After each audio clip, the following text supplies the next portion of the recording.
All right. Well, once again, welcome to everybody. And it's my pleasure to introduce Janet Lang. I think most of you know Janet. She was the Executive Director of Continuing Education for the past, how many years, Janet? 20?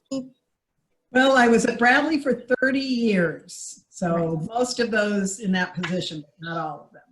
Yeah, and she retired at the beginning of this year, and we miss her dearly, but she has graciously agreed to come back and share with us her scones.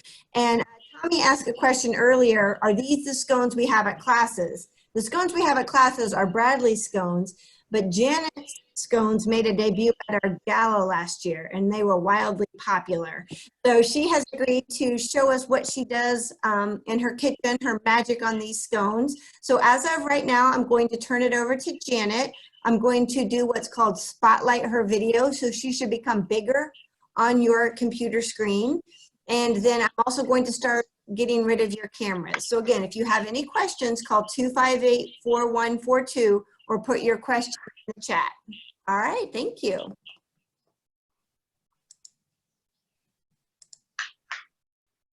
Hi, everybody. It's great to be with all of you. I see a lot of friendly faces and lots of people I know and lots of people I hope to get to know very soon. Of course, like all of you, I was really disappointed that we had to cancel our OLLI classes and all of our OLLI activities, but it's great that we can stay in touch this way. And that's really what it's all about, is staying in touch and learning from each other, socializing with each other.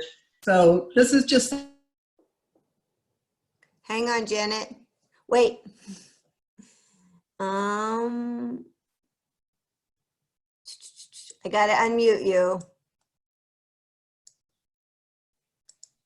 Okay, sorry about that, Janet. Okay, could you hear anything I said? Yeah, we missed a little bit when I muted everybody. You got muted too, so. Oh, okay.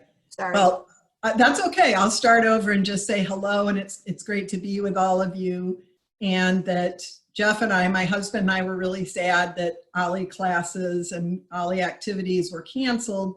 This was going to be our first time as members of OLLI, and so like all of you, it's a big part of our lives. So we're very appreciative to the staff for giving us ways that we can stay connected to each other during this very challenging time. So the first thing I want you to do is lower your expectations. I am not Ina Garden, and I am I'm not the pioneer woman, and I'm just an average cooker, and an average baker, like most of you. Some of you I'm sure are great. So lower your expectations. This is just for fun. The second thing, I hope you've got something to drink.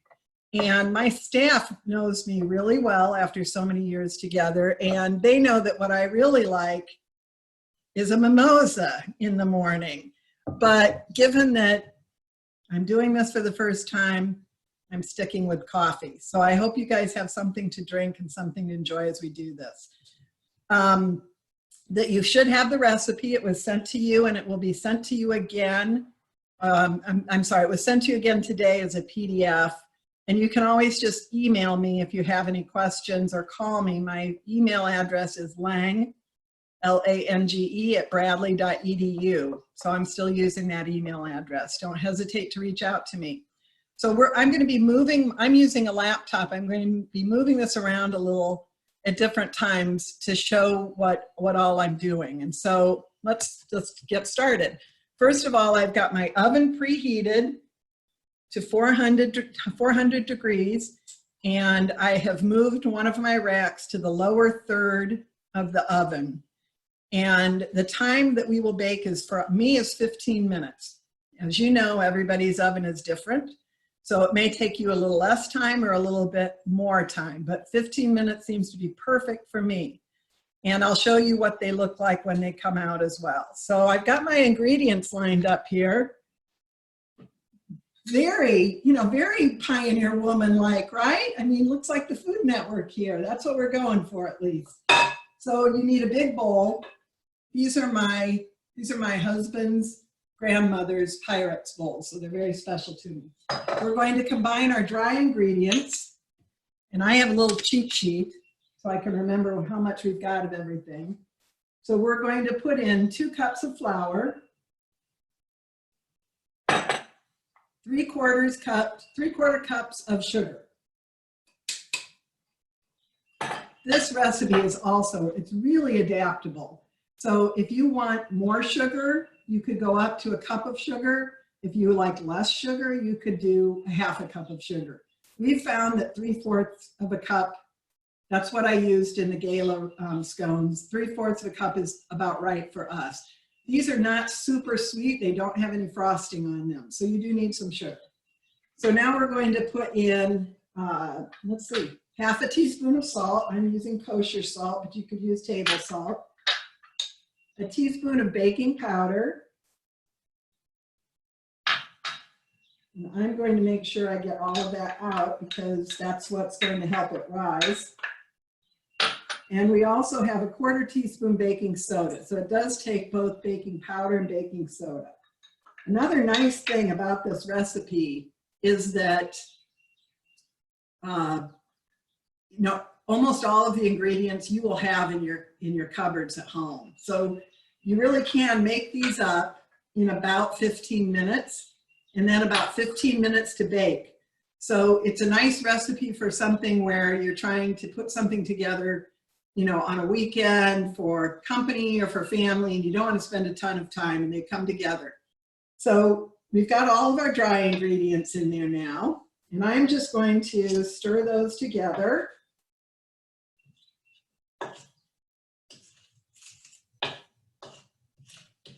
And then we're going to add on,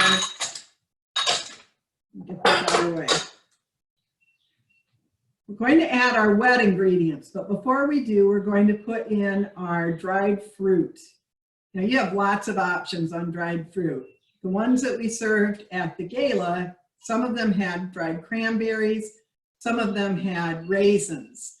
But Jeff and I recently tried them. I made a batch we visited our daughter who lives in a suburb of Atlanta, and I made them with dried cherries and a little bit of almond extract, and that was really nice. We liked those really well. And I will tell you that my test subjects of two grandchildren, the third one is an infant, so she didn't partake. But my test subject of 2 really liked the scones. So I would say they are kid tested and kid approved. So you're going to want to put your dried fruit in next. Now today, I'm going to use chocolate chips, but I'm doing that because that's what I had on hand. And that's another good thing about this recipe. You really can kind of fix it the way you want for what you have on hand. I really like dried cranberries, but my husband doesn't. So if I were making them just for me, I would use dried cranberries with a little orange extract. And I think you just get that hint of orange, and it's really nice. But I've never tried them with chocolate chips. And so I decided I'm going to put the chocolate chips in today. So I'm just putting them in. The reason I put them in now is because I want to coat them with flour. That kind of helps them not stick together and clump in the recipe, and it helps so that they don't all sink hopefully to one spot, or it all sink towards the bottom. We'll see how well this works, but when you use dried fruit, you really want to do this because you know how dried fruit, whether it's raisins or cranberries, or whatever, they kind of clump together. So I put them in and then stir it a little like I'm doing now. And then I go in with my hands, which have been washed many times. I'm like you, I'm kind of freaky about washing my hands, especially, I always have been, but especially now. But they clump together, so I go in and I try to kind of pull those lumps apart so that you don't have a great big glob of raisins or cherries or whatever it is you're using. And your recipe, by the way, gives you these variations and what different flavorings you could put with them. All right, so I've got those added in. Now, I have 1 stick of butter that I've melted in the microwave. And you just don't want it like right out of the microwave where it's really, really hot. You want to do it enough that it's kind of cooled off a little, and mine has. If you cool it off too much, now today is a very warm day, but if you cool it off too much, sometimes it will start to congeal again. And you do want it somewhat liquidy, which is what you can kind of see with mine today. So I am going to mix that with 1 egg. And I'm just taking a fork and just mixing it up lightly. Ideally, you want your egg at room temperature, but like everything in this recipe, it's really forgiving. If you just took it out of the refrigerator, no big deal.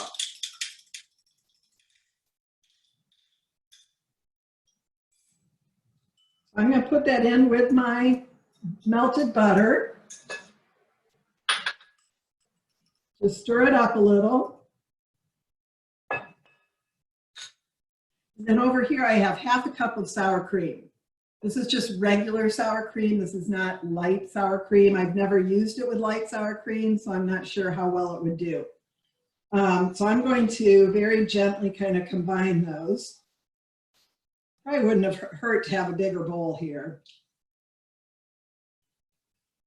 I'm sure that your Food Network host would do that better because that bowl is really full. So this is again where it's so forgiving. I've made these so many times, and how many times have I thought to myself, oh my goodness, I forgot to put the sour cream in. I forgot to put the egg in. It's not a big deal, just add it. Put the sour cream back in, dump it in. It's a lot, it doesn't matter, it's gonna work. So that's what I'm going to do right now.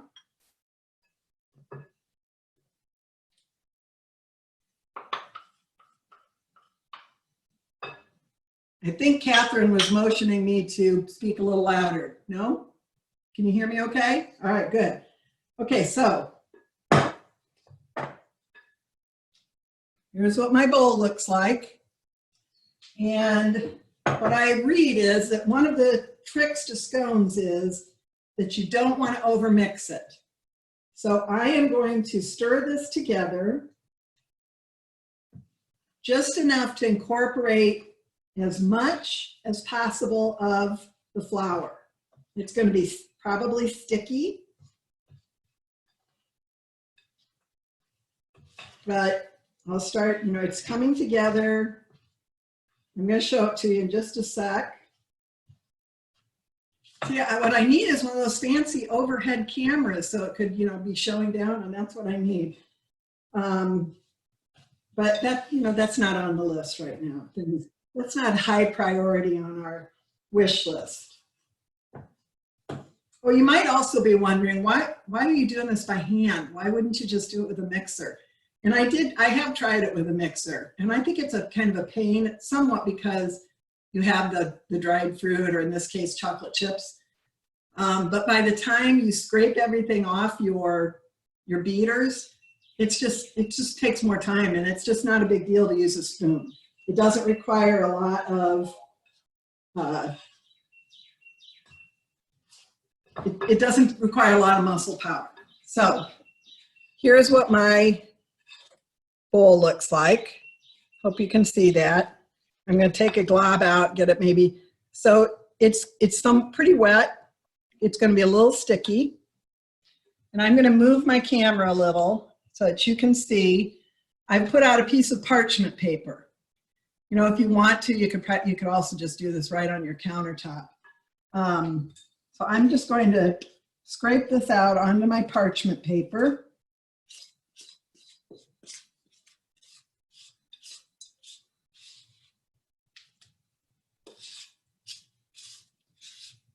It's a little bit like the consistency of chocolate chip cookie dough right now. But a lot of it depends on how the temperature of your butter. And so if your butter is a little more congealed, it's going to be drier. And mine was still very liquidy because it's so warm in here today. So this is what it looks like. Now, you're not gonna see my face, which is probably a blessing, but you can see my Bradley University apron, so that's good. So again, my hands are clean, and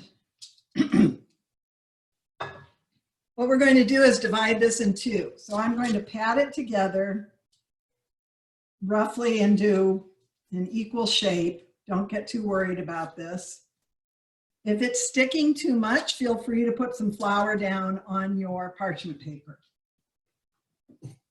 Now I like to cut it with a big knife, a chef's knife, but you can also use a pizza cutter, whatever you feel more comfortable with. But I'm going to cut it in half. And I'm just going to put one part to the side. Then I'm going to pat this one section, just half of it out, into a circle. And I'm just using my hands. And I want it to be about 6 inches and about ½ an inch thick. So hopefully you can see that. Oh, and see what I mean? I forgot something. So I'm going to have to ask you to be patient while I go get something out of my cupboard. And because my hands are wet, I'm going to have to wash my hands first. So hold on just a minute. Be patient. It'll only take a second.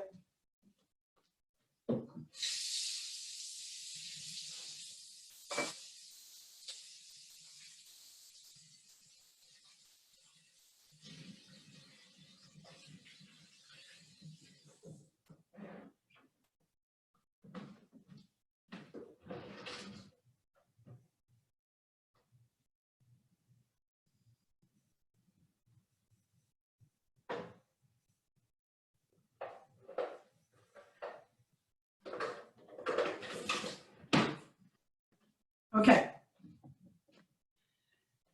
The other, here, I'm going to move my camera again. The item I forgot to put out is sugar. Now this is called turbinado sugar. I'll show you in a minute what that looks like. When you buy it at the store, I bought Kroger brand and it comes in a box. Excuse me. I like to put it, this is an old but clean McCormick's spice container. I like to put it in something I can sprinkle it out. And I sprinkle this on top of that patty before I cut it into wedges. It gives it a really nice sweet but crisp, it's not super sweet, but crisp texture on the top. So I'll show you what I'm doing.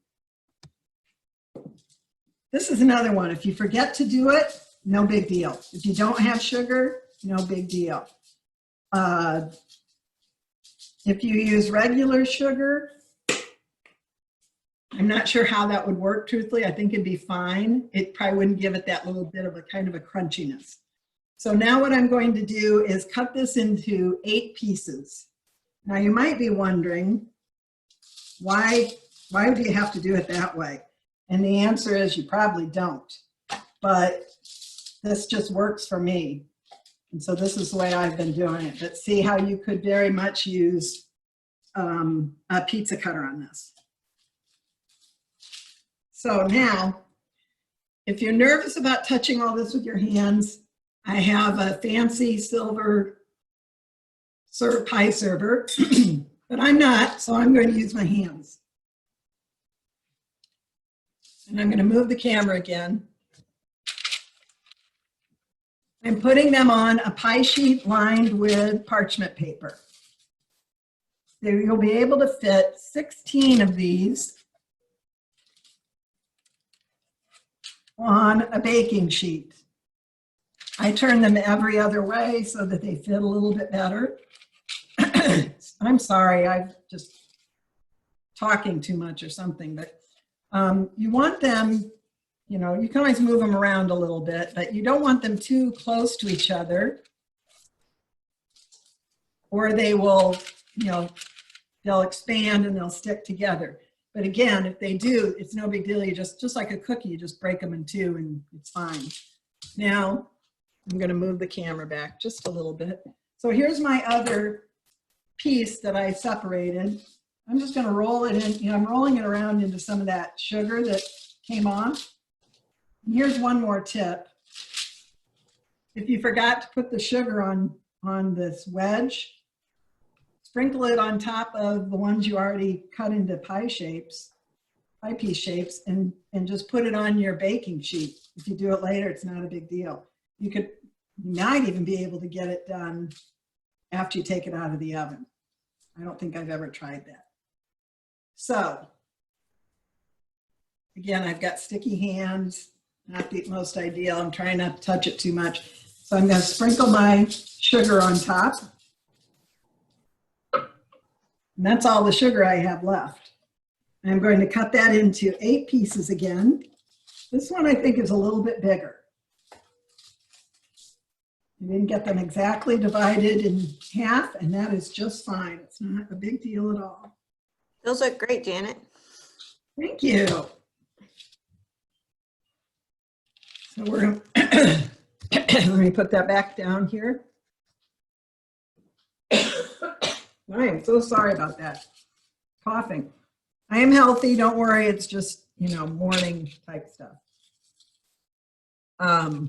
So I am making these, try to fit them on the baking sheet.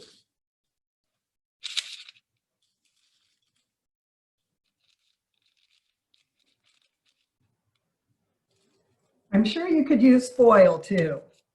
I'm positive you could. I kind of like parchment paper, but so see, I'm going to move these around just a little, try and kind of fit these on. But again, it's not, they will expand, but it's not a big deal. All right, now that's what they look like. I'm going to move my camera. Hello, and I'm going to wash my hands one more time. Be patient, please.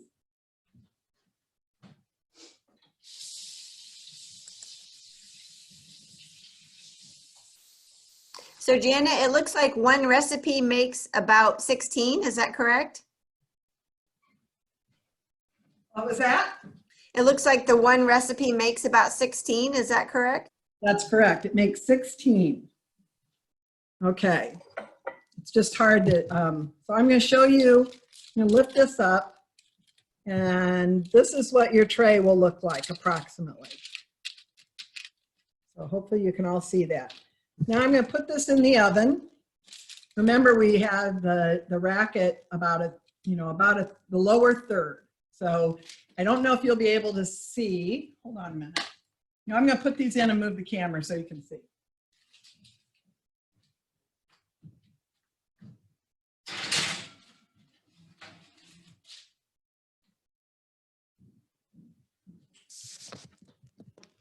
So I'm bringing my laptop over, and I don't know if you can see very well, but that's about where the position in my oven.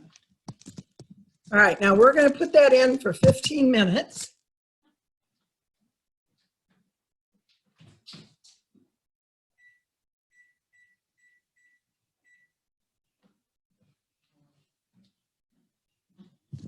Oh, but what is this magic we have? Ta-da!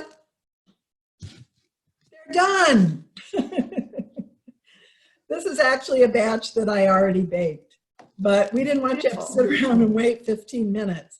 So I wanted to show you what they look like when they come out of the oven. These have raisins, not chocolate chips, but I want to show you. I'm going to take one off.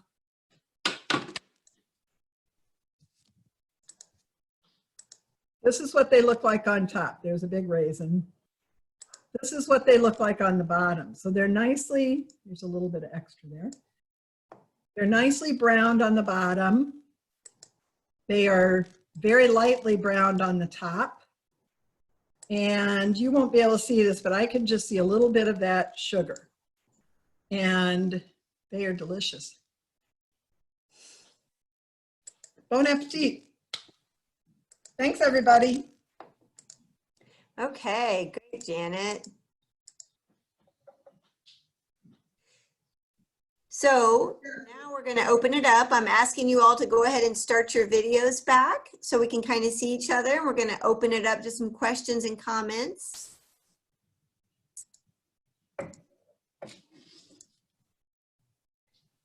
Still chewing. Raise your hand in chat, or you can just Catherine, it says I can't start it because you have to, the video because you stopped it. Okay, I'll go ahead and let me get to you. I'm just going through the group asking to start video. So almost there, Tim. Let's see. There we go. Now, did you get a message to say ask to start? I did. Okay.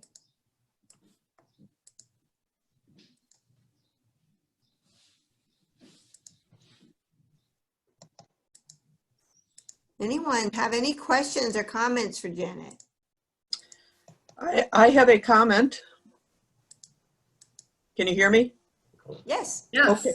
I have to admit that I went ahead and I tried these first because I wanted to see what I was doing wrong, if I was doing something wrong. And the big thing was I didn't have any of your special sugar. So I did use regular sugar, and now I am very interested in using the other because I think they were a little too sweet. Okay. And that's really is a matter of taste. You know, in my world, we like things pretty sweet, my family, so you definitely could use less sugar. It will not affect. In fact, I think the original recipe, which comes from All Recipes, I believe it calls for only half a cup of sugar.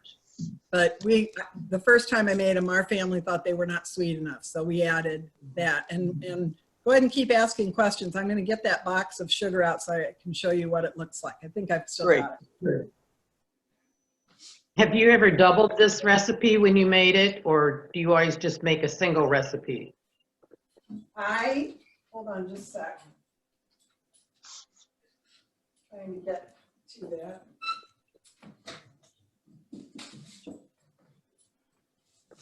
I think I tried doubling it once and it was a little unwieldy to seem like to me. So I did not, I've only made them this way since then. And this is the sugar. It'll be reversed, I think. No, that's This is good. Kroger brand turbinado cane sugar. And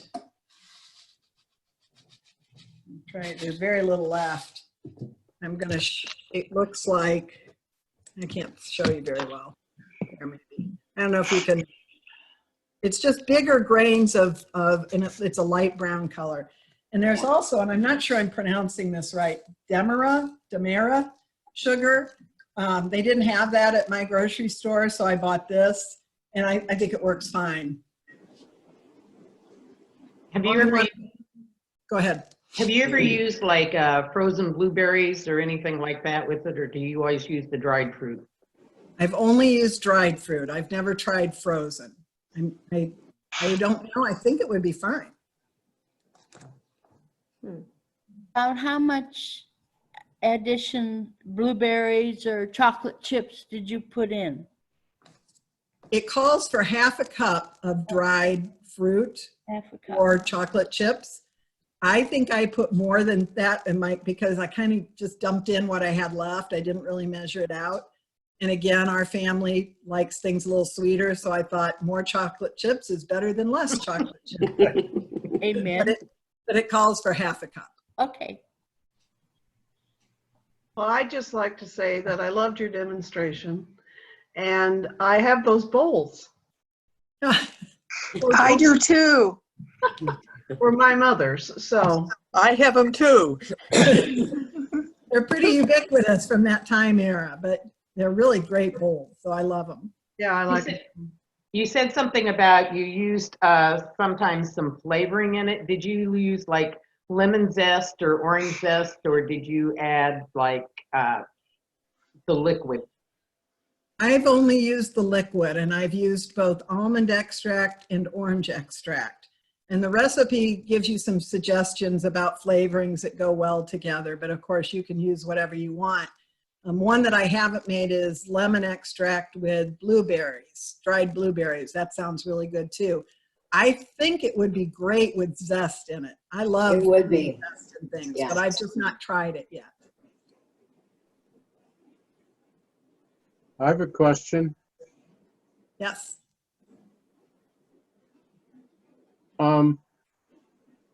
Have you ever tried a non-sweet version where maybe you use a little bit of chopped up olives or peppers or something like that?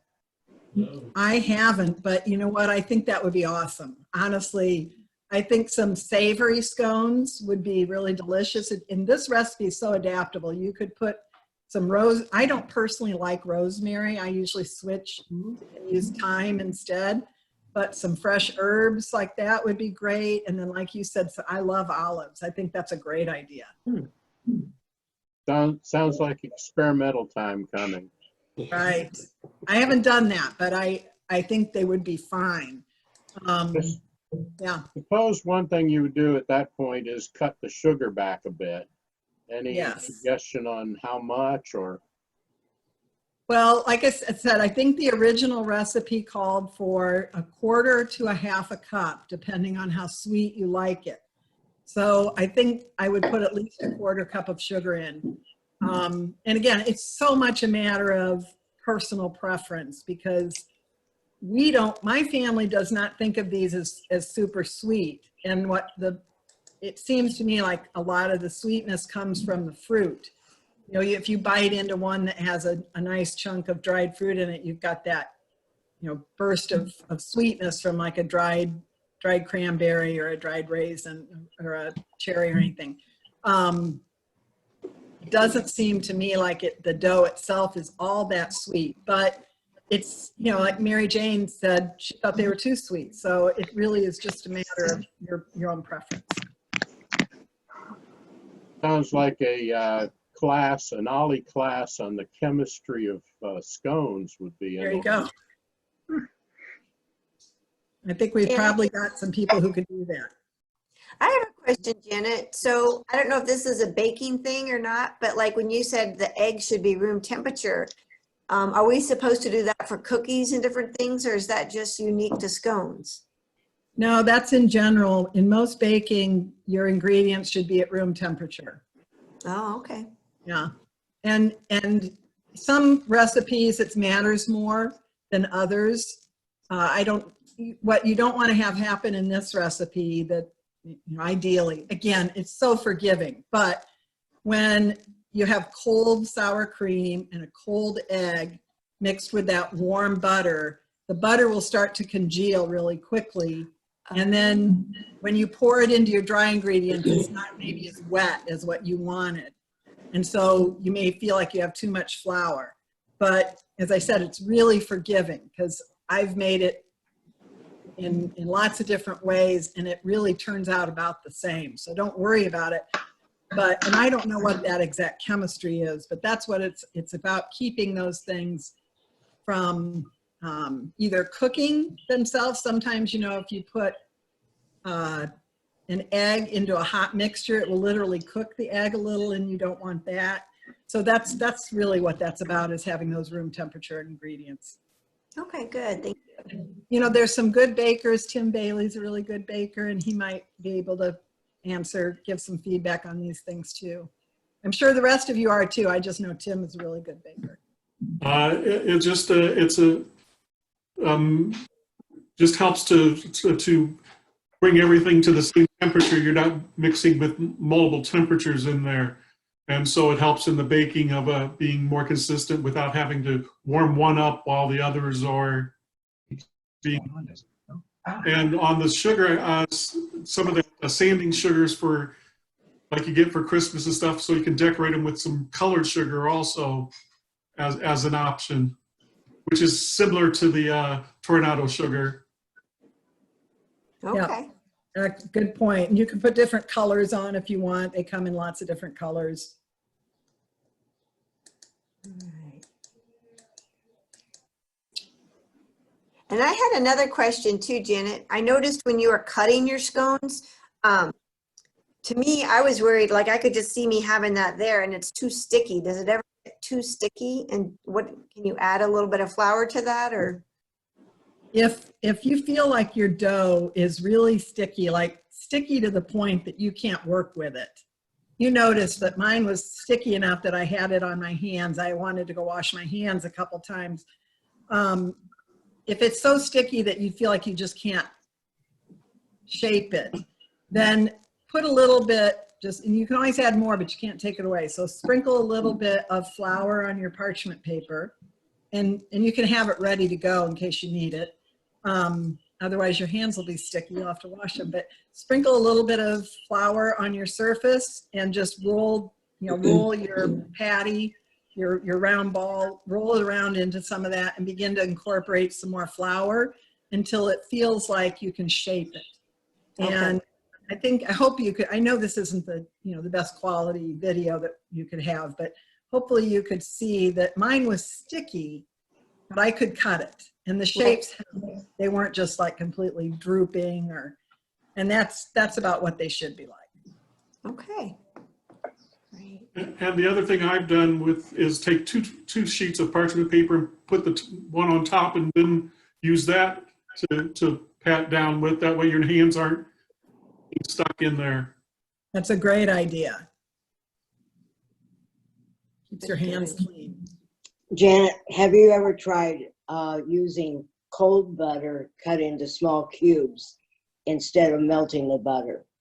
Well, so yes, I have. In fact, if you look at the original recipe on All Recipes, which is I like that website a lot because, and I tend, if I find something I want to do, I look for something that has, you know, a lot of ratings and high ratings. And then I read a lot of the reviews. And so for this recipe, I followed it exactly the way it was described. And that was, I believe, to cut the butter, cold butter, into pieces and then to work it in. Yes. And then I read a bunch of people's reviews and people who said, you don't have to do that. You can do this. You don't have to do, you can do this. Is all so much simpler. And because I was making so many for the gala, I wanted to do it as easy as possible. And so I learned pretty quickly the fastest way that I could do it. And even though this took a long time because I was talking and I was showing, in reality, you can make these really quickly because you're melting the butter. Are the results the same? I thought they were the same, which is why I stuck with the simpler way. Yeah, I felt like it was the same. Good. And I don't think these are traditional scones. I mean, there's all kinds of versions of scones. Like I think I may have said, if I did, and I'm remiss not to, these are not the same as the scones we serve at Ollie classes. I don't actually like those scones. I know, everybody's like, oh, you're good, that can't be true. But it is true. I don't actually like those scones. I do love the Rice Krispie treats though. So whenever those came back, leftovers came back after a meeting, Okay, I'll get the key. The Rice Krispie treats. But they are different. And I suspect that if you were in London or anywhere in Great Britain, they would not think these are scones. These are not maybe their scones. So this is a version of a scone. Any other questions I can ask? Oh, look at that. We did have 15 minutes. So I'm going to go take mine out of the oven.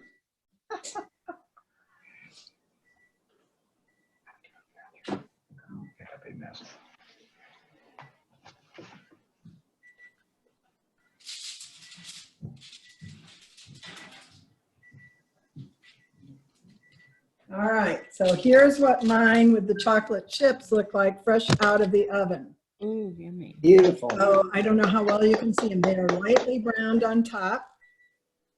And I'm going to set them down while I turn off my timer.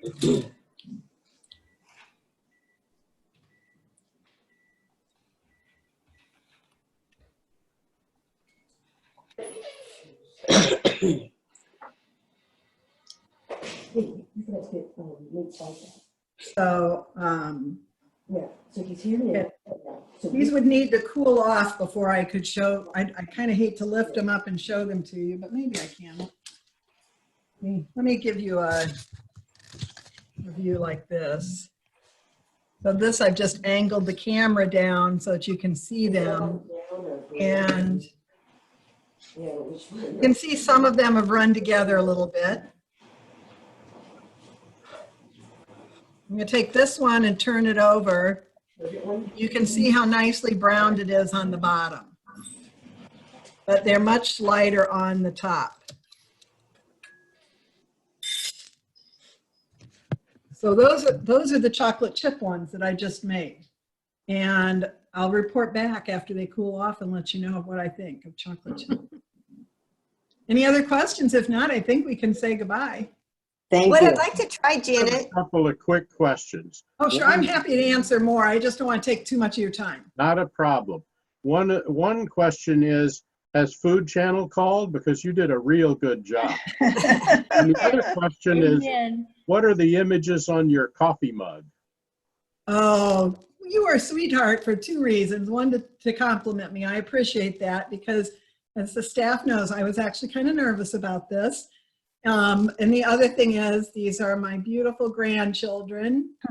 These are my daughter Betsy's children who live in Peoria. And these are two of my grandchildren that live in a suburb of Atlanta, Decatur. And that's the newest baby. And they didn't have a group picture but so we've got 6 grandchildren. We're very blessed. And we love to drink out of our mugs with our grandchildren. Thank you for asking. Nice. Oh. Janet, thank you so much. You did a wonderful job. Before we, Yes. I'd just like to try one thing. I'm going to switch our view so that we go back into a group discussion. So when I go like this, then if everybody wants to just go ahead and pick gallery view again, so you can see all of us should be about the same size. And most of you have your mic's muted or unmuted, it's fine. But if you have any questions or would like to make a comment, you can always just do the verbal raise your hand as well. Does everybody have a nice screen view, gallery view of everybody here? No. Okay. Do we have any questions? Do it I again. think Tommy. Tommy, wait, let me unmute you. Go ahead. Okay, go ahead, Tommy, you're unmuted. Okay, if you don't eat them right away, how do you store them then? I mean, do you refrigerate them or you refrigerate? Yeah, no, they don't need to be refrigerated. That's a good question, Tommy. Thanks for asking it. Once they cool off, you can store them in any container, but I wouldn't necessarily refrigerate them. Okay. And I think they'll keep for, maybe three days. They don't last very long in our house. But they're very easy to freeze. When they're cool, I freeze them. In fact, in a gallon Ziploc bag will hold 16. So I lay them flat in the bag in 2 layers, and then I lay them flat in my freezer. And that is what we did for the gala. I made those ahead of time, and I froze all of them, and different people, Debbie Finnegan had a bunch in her freezer, and Michelle had some in her freezer. And then we took them out that day, brought them in for the day of the gala, and I think they tasted fresh.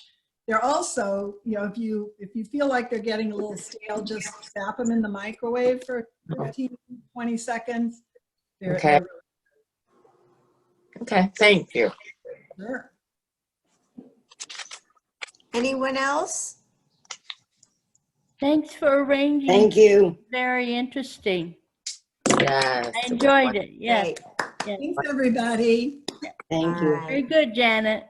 Stay Another healthy, stay safe. Yes. Another big thank you to Janet Lang for her demonstration, and thank you to all of you for showing up and trying a new technology as we have to move forward. So, and look for more offerings by Ollie. We're hoping to do some more Ollie online. So Great. take care. Thank you so much for coming. And if you have any questions for the staff, please stay on and let us know. Be happy to. Did you see where the chef and the baker was named one of the top bakeries in the United States? I did. I think it was the peach cupcake. Yes. And I thought, we've been there. So we've been to a nationally known bakery. And Jennifer, that brings up another good point. I know some of you are, not getting out and about as much, which is totally fine. But for those of you that are, we're trying to support our local restaurants, and in our emails, we give a little shout out. So the Chef and the Baker is open for carry out. So you can call and pick up sandwiches or cupcakes, as is Tresker's and Sid's and Travis's restaurants like Time. So at my house, we've started hashtag Takeout Tuesday. So Cool. anything else? I don't think so. I think this was wonderful, and I It want was. to do more. Okay, Thank you. great. Good. Thank Bye, you. everybody. Thank you. Bye. Bye.